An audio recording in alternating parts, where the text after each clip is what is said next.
El torneo de básquetbol organizado por Estrella Basketball a continuar en la cancha del Club Estrella.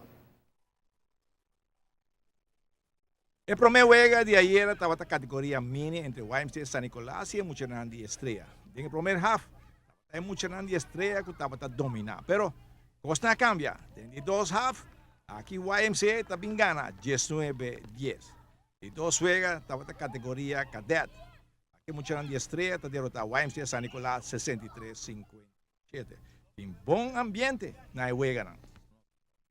Passa time de mini, tem 5 total e me quer próximo nós também tem 6 para 7 time ora com o campeonato mas estar outro mês de mini. Mirando em duas categorias que tinha hora que tá, também não está preparado?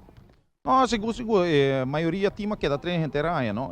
Passarela, por exemplo, e cadeto dos treino praticamente toda a organização, não sabe que tá falta, o que tá falta. Também é o que não tem tanto entusiasmo para ver um lugar que tu vai não tem dificuldade com o refri, pero é muito nada compreender isso e para mim que o que não se explica isso, não? Se não também tem ver que para nada mais importante para não o que não. E assumir fanático é maior não de NBA conseguia muito não que também tem dinheiro. Não, correto. E o acto entusiasmo tinha você tem muito não nota ingedeeld aí para hunga, por exemplo, mi temperatura bem para o que não? E tu tá apoiar o outro.